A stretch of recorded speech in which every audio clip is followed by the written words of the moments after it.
dragii mei. Sunt pregătit, totul e pregătit. Urmează să parcurgem 100 de kilometri, mergem la o baltă frumoasă și o să vedem acolo ce se va întâmpla. Numai bine, dragii mei. Bună, dragii mei, iată-ne, am ajuns. Suntem din nou pe baltă.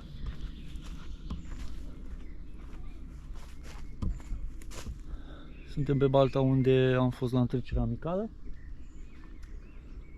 Sper că astăzi să reușesc să prind ceva mai bine ca tura trecută. Dar avem niște colegi care pescuie și ei au lângă noi aici. Noi o să încercăm să vedem exact cum ne poziționăm bețele și încercăm să fim mai consecvenți astăzi și să încercăm să prindem în aceste 2 zile de pescuit, să prindem ceva.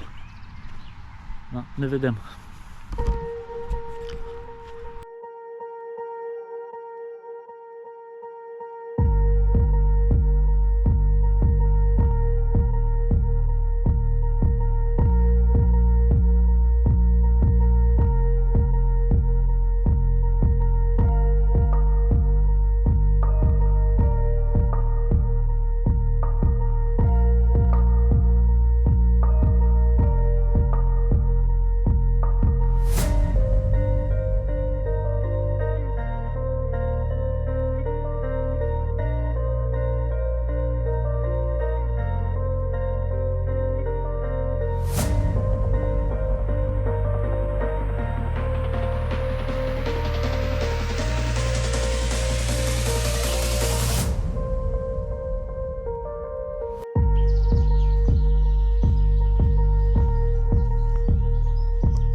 Dragii mei, nu știu cât este ceasul, dar în sfârșit a venit o oglindă frumoasă.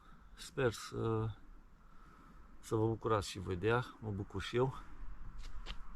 Este frumoasă, e o oglindă adevărată. O să îi dăm drumul, să eliberăm.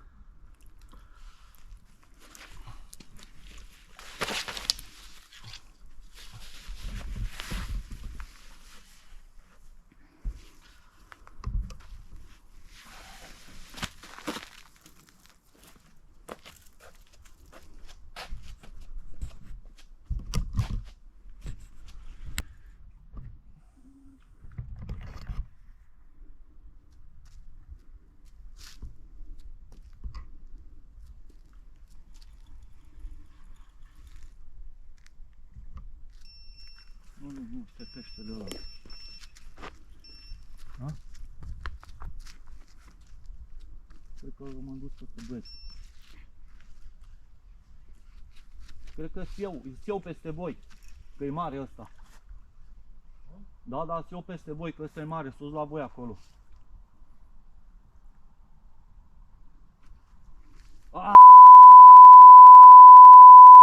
Da, păi s-o încurcat la băieți și mi-o rup firul acum.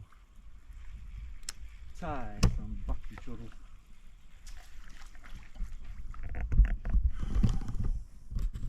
Ia uite aici. Deci mi-o rup firul, bă, nu-mi vine să cred, bă. Da, dragii mei, suntem la sfârșitul partidei de pescuit. S-au încheiat cele 2 zile de pescuit. Avem prins acea salontă frumoasă, acea oglindă frumoasă, care am prins-o în ultima seară, deci aseară. Am mai avut încă o trăsătură și un pește pe care l-am pierdut în drill. Am avut niște colegi lângă mine și firele peștele meu s-a dus spre ei. Ei n-au fost atenți și au ridicat și ei bețele și mi-au tăiat firul. Una peste alta voi vrea să mai vin pe această baltă, dar nu știu când voi reveni. Am rămas plăcut impresionat. Deci balta ține pește, într-adevăr foarte greu de pescuit, trebuie și nădit într-una, dar sunt fericit pentru că am prins acel pește, l-ați văzut pe filmare. Mai avem câteva ore, o oră, două mai stăm puțin și după aceea vom strânge și vom pleca spre casă. Până atunci vă doresc tuturor pescarilor care mergeți la pescuit fire întinse și sunt, din nou vă spun, sunt bucuros și fericit că mă urmăriți și numai bine. La revedere!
La revedere, numai bine pe următoarea partidă și fire întinse.